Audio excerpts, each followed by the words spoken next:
बिस्मिल्लाहिर्रहमानिर्रहीम, अस्सलाम वालेकुम। पॉलिटिकल इकोनॉमी का प्रोग्राम दादा पोतो शो लेकर आपकी खिदमत में हाजिर। आपसे मुखातिब आपका मेज़बान वसीम अहमद। और इस प्रोग्राम में हमारे साथ हमारी रहनुमाई के लिए दादाजी मौजूद होते हैं। यकीनन उसी पाक परवरदिगार के लिए तमाम तारीफ़ें जो तमाम जहानों का रब है। नबी करीम सल्लल्लाहु अलैहि वसल्लम की ज़ात अक़दस पर बेशुमार दुरूद व सलाम। नाज़रीन करम, पॉलिटिकल इकोनॉमी के प्रोग्राम दादा पोतो शो का आज स्पेशल एपिसोड जो कि आपके फीडबैक पर मुश्तमिल होगा। आपके भेजे गए सवालात के जवाबात आज के प्रोग्राम में हम दादाजी से हासिल करेंगे। और उससे पहले मैं अर्ज़ करता चलूँ कि दादा पोतो शो तक अपनी बात पहुंचाने के लिए, अपना सवाल भेजने के लिए आप फेसबुक के थ्रू हमें मैसेज पहुंचा सकते हैं। हमारे फेसबुक पेज का एड्रेस है facebook.com/दादापोतोशो ऑफिशियल, या फेसबुक की सर्च बार में लिखिए दादा पोतो शो। हमारा पेज आपके सामने आ जाएगा, जहां प्रोग्राम से पहले फीडबैक पोस्ट मौजूद होती है। पोस्ट के अंदर कमेंट कीजिए और अपनी बात हम तक पहुंचाइए। दादाजी अस्सलाम वालेकुम। वालेकुम अस्सलाम। दादाजी क्या हाल है? अल्लाह का बड़ा करम है, उसकी बड़ी इनायत नवाज़ें कि हम आपकी खिदमत में। बेशक बेशक।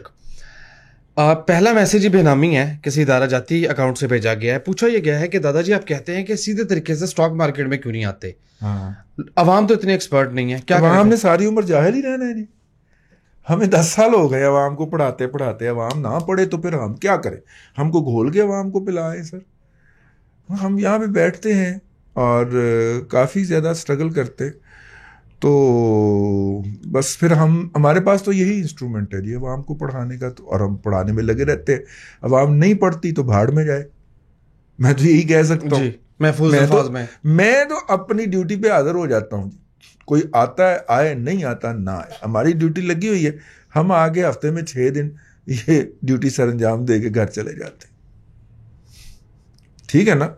अब मैं किसी को घर से पकड़ के लागे और उसके कान में टूटी तोड़ के ताजा पुता शुरू तो सुनाने से रहा, ठीक है ना। और दादाजी से मेरा 4 साल से इख्तलाफ चल रहा है। ये से ड्यूटी कहते हैं, मैं मुश्किल और हासिल कहता हूँ। हाँ, मतलब कोई हासिल वसूल नहीं है। मतलब अगर मुझे 11 साल के बाद भी आगे ये सुनना है जो आपने फरमाया, तो फिटे ही मुंह फिर मेरे ऊपर ना। तुम भी हो बेसहारा, हम भी हैं बेसहारा। फिटे मुंह तुम्हारा, फिटे मुंह हमारा, ठीक है। आगे चलो जी। इसी सिलसिले में शाहिद खान ने भी बात की कि जी आप स्टॉक मार्केट के टिप्स फी सबीलिल्लाह जारी किया करें। शाहिद खान साहब, हम करते रहते हैं वक्तन फवक्तन, आपसे संभाली नहीं जाएंगी। एक आध हम बता देते हैं जो आप संभाल लें, ठीक है ना। आपसे संभाली नहीं जाएंगी। संभलती तो हर वो भी मतलब समझती, वो आपसे एक नहीं संभलती तो आपने बहुत सारी टिप्स क्या करनी, एवं ही जाके मेरा मतलब जाया ही करना ना सी, ये अपना एयर टाइम जड़ा वो जाया करना है, ठीक है। वो जो हम बता देते हैं 1-2 शेर, आप उनके ऊपर ही गौर फरमा लिया करें तो वो बहुत बड़ी टिप होती, ठीक है ना। दूसरा, हम मुदाफ़ियती टिप्स आपको दे रहे होते हैं कि ए ना लेना जी, ए तो बच जाना जी, ए तो ही बच जाना जी, यूनिटी फ्रॉड हैगा जी, हैस्कॉल फ्रॉड हैगा जी, ना लेना जी। हम ये काम करने लगे होते हैं।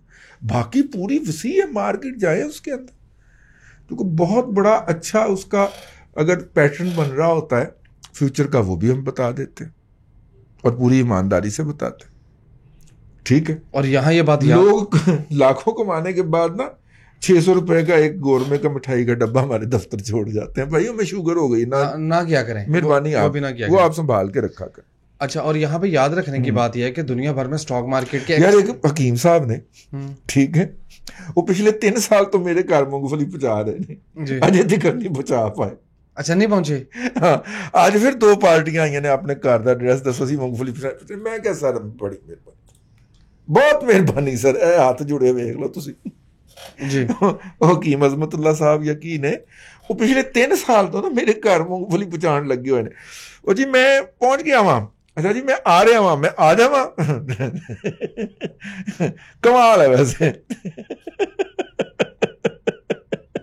जी, सिर्फ एक बात मैं कहना चाहता था, जो आपने मुदाफ़ियती स्टॉक मार्केट के मुतालिक बात की। दुनिया भर में स्टॉक मार्केट के एक्सपर्ट्स ये कहते हैं कि स्टॉक मार्केट में मुनाफा बना लेना कोई काम नहीं है। स्टॉक मार्केट में काम है नुकसान से बच जाना। अगर आप स्टॉक मार्केट में नुकसान से बचेंगे तो आपका कैपिटल महफूज होने की सूरत में आपका अकाउंट जिंदा रहेगा, और स्टॉक मार्केट में वही कमाता है जो जिंदा होता है। लिहाजा ये मुदाफ़ती ट्वीट को भी, या जो हमारी टिप है, इसको भी आप हल्का ना लें, ईजी ना लें। ये सर्वाइवल है। हाँ, मुदाफ़ियती टिप ही असल ट्वीट होती है। देखें, टिप होती है, टिप होती है। मैं आपको एक छोटी सी बात बताता हूँ। बच्चे को आप जब छोटा सा इब्तदाई दिनों में बाहर निकालते हैं तो आप उसे मेन होल जो होता है, गटर का जो मेन होल होता है, उसका बताते बेटे इधर नहीं जाना, ठीक है। बाकी पूरी सड़क पे घूमते फिरो, साइकिल चलाओ, भागे फिरो, उधर नहीं जाना। बुजुर्गों का ये काम होता है, हम आपको ये बता रहे होते हैं कि उधर नहीं जाना, बाकी पूरी गली जितने मर्जी साइकिल चलाते की है। जी सही बात है। हाँ, खतरे से आगाह करना होता है ना। जी। और खतरा एक आध जगह पे ही होता है, मतलब कम जगहों पे होता है। मतलब कि वो क्या कहते हैं, वो कौन से areas, out of bound areas बहुत थोड़े से होते हैं। जी बाकी आप जहां पे मर्जी जाए। बिस्मिल्लाह। जी। साकिया मुजाहिद ने आपके लिए एक फीडबैक दिया है कि रजीनामा के लिए भी फीडबैक वाला सिलसिला शुरू करें, वहां खालिस सियासी मामलात पर बात हो। देखिए, मैंने फीडबैक वाले जो व्लॉग जो थे इब्तिदा में खुद भी किए थे, और मैंने तलत हुसैन साहब के फीडबैक वाले, हालांकि वो बड़ी मेहनत करते हैं, वो लोगों की वीडियोस लेते हैं, जो लोग उनको अपने वीडियोस का क्वेश्चन बना के भेजते हैं। पहले उनकी टीम वो करती, मेरी टीम में दंदल पे आएगी, ठीक है, वो पहले वो करते हैं, फिर उसके बाद उनके जवाबात देते हैं, ठीक हो गए। तो उसके बाद जो है वो उसका जो व्यूअरशिप होती है बहुत मिनिमम होती है, गिर जाते हैं वीकेंड के ऊपर, उनकी व्यूअरशिप बहुत गिरती है, ठीक है।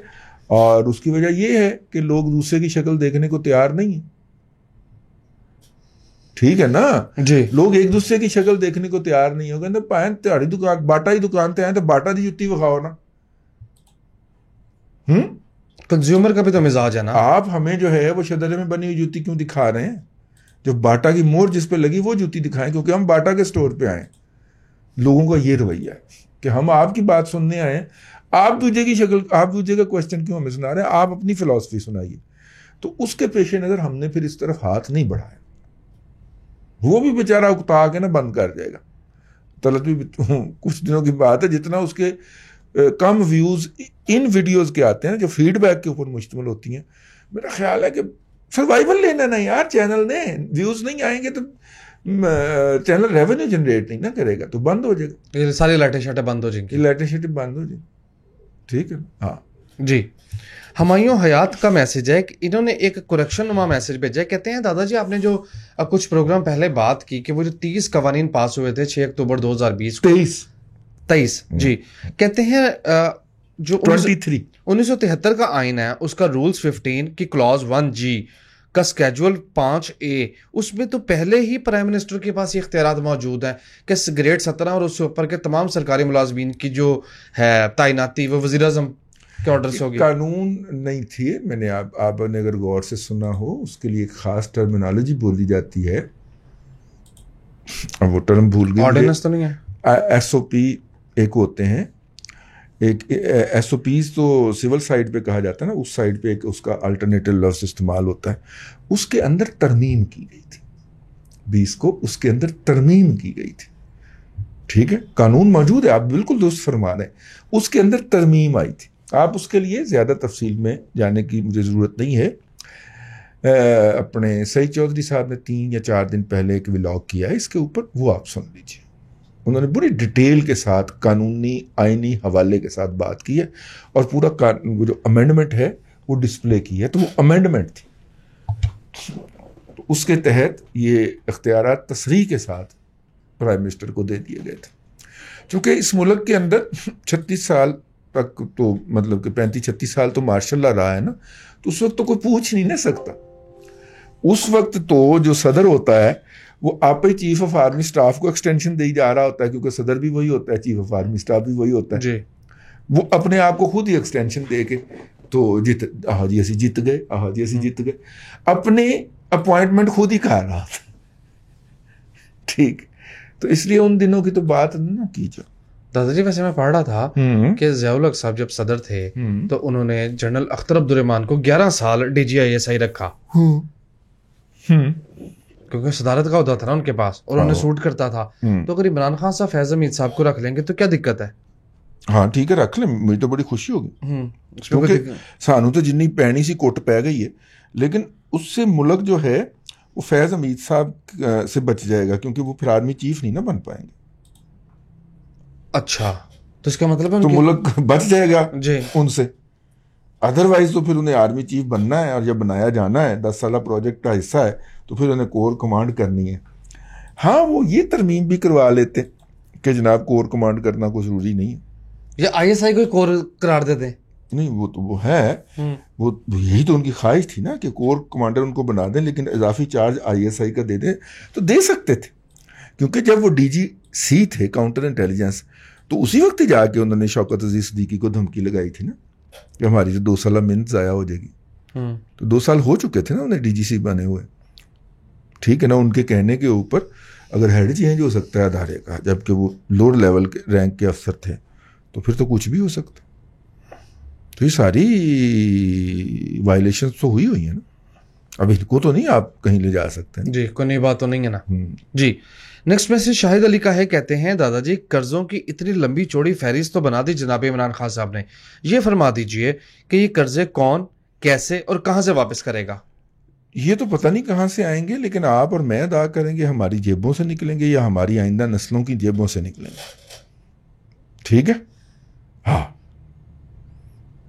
जी अच्छा जी, फीडबैक है जी, फीडबैक है, एक मैं भी पढ़ दूं जी पढ़ते हैं, स्पीड में पढ़ना है। ये कोई वकास साहब हैं। अच्छा जी, अच्छा जी, वो कहते हैं जी, क्वेश्चन यहाँ पे ये है कि मिलेट ट्रैक्टर जो है 500% डिविडेंड और 20% बोनस शेयर ऑफर कर रहा है। अच्छा जी, अच्छा, इसकी जो मौजूदा कीमत है 1100 रुपये पर शेयर, अगर उसके हम कैलकुलेट करें तो ये 24% बनता है। ये अच्छा रिटर्न है, लेकिन कुछ लोग कहते हैं कि अगर शेयर ने वैल्यू लूज कर दी एक्स डेट के बाद, तो जिसके बारे में मैं ज़्यादा फिक्रमंद हूँ और मैं ज़्यादा देर के लिए इंतज़ार भी नहीं कर सकता, तो क्या मौजूदा वैल्यू पे इसको खरीदना मुनासिब रहेगा? देखिए वैल्यू तो वो लूज करेगा जब एक्स रेट कैलकुलेटर आपको उतने पैसे तो निकल ही जाएंगे ना उसमें से। 500% का मतलब है 50 रुपए, 50 रुपए तो ये 1050 पे खुलेगा जी, कम अज कम। और लेकिन यार ये आप इसको क्यों नज़रअंदाज कर रहे हैं? ये जो 20% बोनस शेयर है, उसकी भी एडजस्टमेंट हो जाएगी, उसकी भी एडजस्टमेंट हो जाएगी। 20% बोनस शेयर, अगर आपके पास 100 शेयर हैं तो 20% आपको मिले 1100 के रेट के ऊपर जी, 20 मिल गए। हाँ जी, हैं 20 मिले ना जी, 20 मिले। तो अब 1100 को 20 से जरा 22,000 रुपया हो गया। हाँ जी, तो 22,000 के कितने आएंगे? दादाजी देखिए इसको 20 शेयर आएंगे। हाँ जी, तो 20 शेयर जितनी वैल्यू और कम कर दें, 22,000 उसमें से और कम कर दें, ये अपना 500 का मतलब है, 500% का मतलब 50 रुपए, 50 रुपए जमा वो फर्क 2200 रुपए के निकाले थे ना हमने। 2250 रुपए जो है वो निकाल दें उसमें से टोटल वैल्यू, कोई इस तरह का काम है जी, तो वो वैल्यू डिडक्शन हो जाएगी। मार्केट बड़ी अक्लमंद है, वो डिडक्शन करके उस पर निकाले तो बिल्कुल लूज करेगा। एक्स होने के बाद वो वैल्यू लूज करेगा नहीं, एक्स होता है तो उसके बाद क्या होता है XD यानी एक्स डिविडेंड और XB एक्स बोनस। हाँ, इस पे XD और XB दोनों कैलकुलेटर लगेंगे लग के, और फिर उसके बाद जब दोबारा उसकी ट्रेड खुलेगी तो वो उतनी वैल्यू उसमें से डिडक्ट हो चुकी होगी। लेकिन वकास साहब ने जो परेशानी का इजहार किया, मुझे भी, मेरे साथ जो लोग कनेक्टेड हैं वो भी इस परेशानी का इजहार करते हैं। देखिए प्लॉट खरीद के तो साल 2 साल किसी को कोई फिक्र नहीं होती, स्टॉक मार्केट में हफ्ते के अंदर अंदर फिक्र शुरू हो जाती है। ये क्या बात हुई? ये कैलकुलेशन मुझे वाकई लोगों की समझ नहीं आती। अगर मिलेट ट्रैक्टर को देखें तो इस साल इसने 100 रुपया डिविडेंड दिया, यानी 1000%, जो कि इसकी वैल्यू का तकरीबन 9 से 10% बन गया। इससे पहले ये लगातार आप 500 से लेकर 900% तक, यानी कि तकरीबन 50 से 90 रुपए देता रहा है। जब आप उस वैल्यू को कैलकुलेट करेंगे तो 4 या 5 साल में शायद ये पैसे जो हैं आपको आधे पैसे वापस आ जाएंगे, आधे से भी ज्यादा आ जाएंगे, खासतौर पे अगर आप बोनस शेयर डाल लें। तो सरमायाकारी को सरमायाकारी की तरह लीजिए, इसको जुए के तौर पे ना लीजिए। लेकिन हमारी कौम के ना मिजाज में ही जुआ पड़ा हुआ। दादाजी वो कहते हैं मैं जाऊं स्टॉक मार्केट और उसके बाद मैं 3:30 बजे मार्केट बंद होने से पहले अमीर होके बेंटले गाड़ी लेके निकलूं। बेंटले है ना उसका नाम? ऐसे नहीं होता। पोर्शे दबा दे जी, पोर्शे चले, पोर्शे कर लें, BMW कर लें, ऐसा नहीं होता। ये टाइम टेकिंग प्रोसेस है। अगर इतना ही जल्दी हो तो सभी लोग इसकी तरफ क्यों ना चले जाएं। और ये जो फी सबीलिल्लाह टिप की भी बात की गई, हजूर उसमें पढ़ना बहुत पड़ता है, मेहनत करनी पड़ती है, ऐसा नहीं है। गुस्सा क्यों चढ़ गया? गुस्सा नहीं चढ़ गया दादाजी, मेहनत पे मुझे उकसा रहे हैं। नहीं और मेरी मुस्तकिल मिजाजी को नहीं ये भी जानते। चलो जी, आगे चलो। गुलाम हुसैन का मैसेज है, कहते हैं दादाजी महंगाई शदीद बढ़ रही है जिसकी वजह से एक्सपेट्रिएट्स को पाकिस्तान ज्यादा पैसे भेजने पड़े हैं और हुकूमत ये समझ के खुशी से निहाल हो रही है कि लोग ज्यादा रेमिटेंस भेज रहे हैं। ये भी हो सकता है, हुकूमत से किसी भी नामकूलियत की तवक्को की जा सकती है, लेकिन जाहिर है महंगाई तो बढ़ रही है जी, लेकिन और अभी महंगाई और बढ़नी है। अभी तो शुरू हुआ है काम, अभी तो पार्टी शुरू लेकिन हुई दादाजी है। ये बात वैसे लॉजिकल नहीं है कि हुकूमत इसको अपना क्रेडिट ले रही है, हाँ, जबकि घर वालों का उतने पैसों में अब हुकूमत गुजारा ने कभी कोई ऐसा काम किया है जिसका वो क्रेडिट ले सके? हुकूमत ने हमेशा दूसरों के काम के क्रेडिट लिए हर शोबे में। जी ऐसा ही है, बिल्कुल ठीक है दादाजी। मैं बहुत से मैसेजेस को जान के इग्नोर कर रहा हूँ पिछले 3 दिन से, लेकिन लोग मैसेज जो है वो करते चले जा रहे हैं कि दादाजी ने इस्तीफे पे तबसरा नहीं फरमाया। किस इस्तीफे पे? किने के? केड़ा कौन केड़ा केड़ा कहा केड़ा इस्तीफा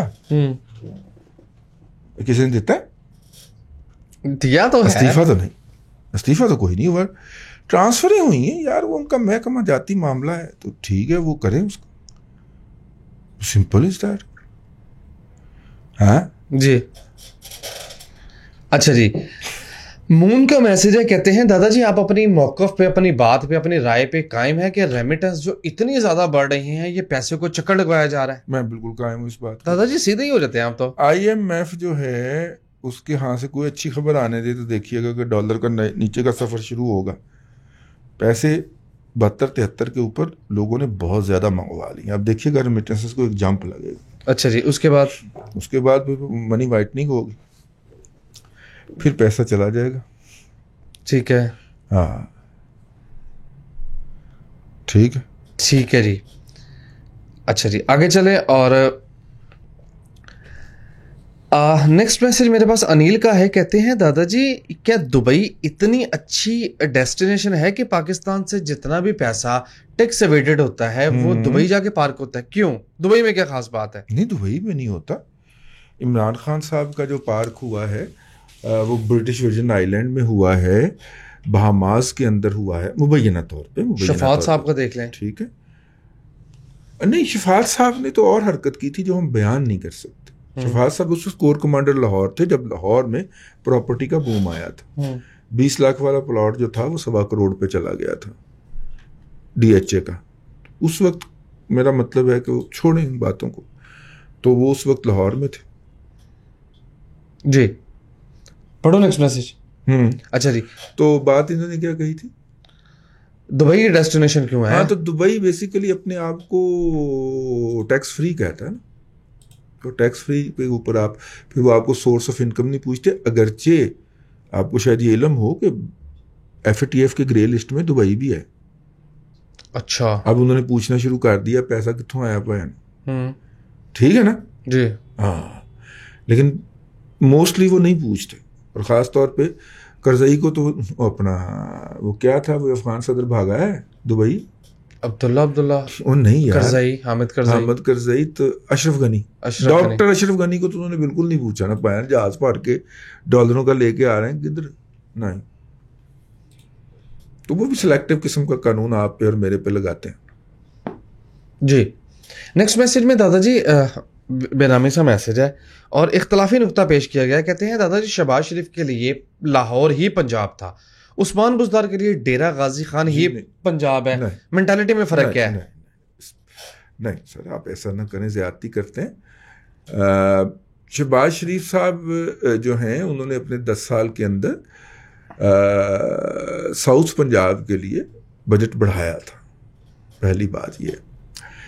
और अब आप कहेंगे कि जो उन्होंने डोनेशन या कर्ज आई वो इधर लिया, तो ये मुजफ्फरगढ़ जो है जहाँ पे वो हज़ारों बेड का हॉस्पिटल बना के दिया है तुर्की ने, वो साउथ पंजाब में ही आता है ना आज की तारीख तक। तो जी ये जो DG खान यूनिवर्सिटी है या DG खान मेडिकल कॉलेज है वो साउथ पंजाब में ही आता है मेरा, हाँ आखिरी इतला तक तो यही था।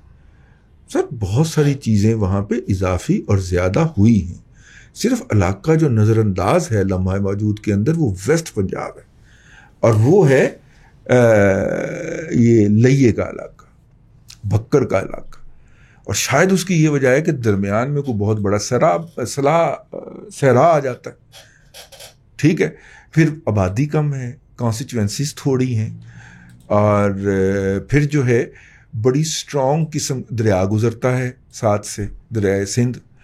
और दरिया से आपको पता है दरियाओं के किनारे के ऊपर जिस तरह के माफियाज होते हैं और जिस तरह की उन्होंने मुकामी रियासतें बना रखी होती हैं, लोगों की इज्जत, जान, माल और हुर्मत तक उनकी रसाई होती है, और लोग इतने के जाहिल रखे जाते हैं कि उन्हें ये एहसास ही नहीं होता कि इज्जत, गैरत, हुर्मत नाम की कोई चीज़ भी होती है, या गुर्बत ने सब कुछ उनका कुचल दिया होता।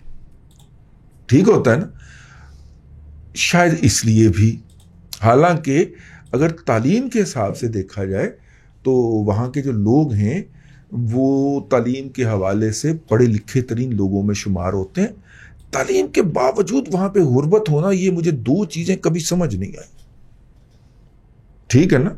हाँ, तो वो इलाके नज़रअंदाज हुए हैं। जंग से आगे थल, और फिर जनाब चौक आज़म पे जब निकलती है, दरमियान में आपको पता चलता है कि आप पता नहीं सऊदी अरब के किसी लकोदक सहरा से गुजर रहे हैं।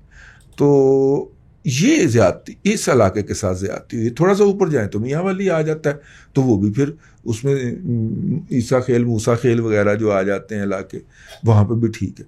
ये जो कॉर्नर है ना हमारी बक्कर से लेके लिया तक, ये वाली शदीद नज़रअंदाज है। गुर्बत भी यहाँ पे ज़्यादा है, और उनकी जो चीज़ें हैं वो मार्केट तक भी प्रॉपर नहीं पहुँच पाती। अगरचे अब वहाँ पे बच्चे आ गए हैं पढ़े लिखे ज़रात के अंदर भी, और बड़ी मेहनत की है उन्होंने।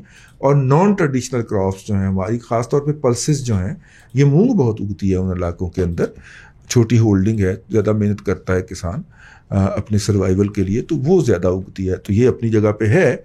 लेकिन साउथ इतना नज़रअंदाज नहीं हुआ, रियासत बावलपुर या मुल्तान या डीजी खान या भावन अपना मुजफ्फरनगर, सादका, ये वाला हिस्सा नहीं हुआ ज़्यादा नज़रअंदाज।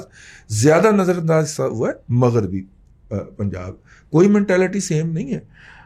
ये इस एहसास कमतरी में मारे हुए कि कहीं कोई इल्ज़ाम ना लगा दे कि हमने उधर नहीं दिया, इन्होंने ज़्यादा किया है साउथ के लिए। ठीक है, वो एक ज़िले तक महदूद है, बल्कि ज़िला भी क्या, तौनसे तक की तहसील तक महदूद है, वो वहाँ का चीफ मिनिस्टर है। मैं अपनी बात के ऊपर स्टैंड करता हूँ।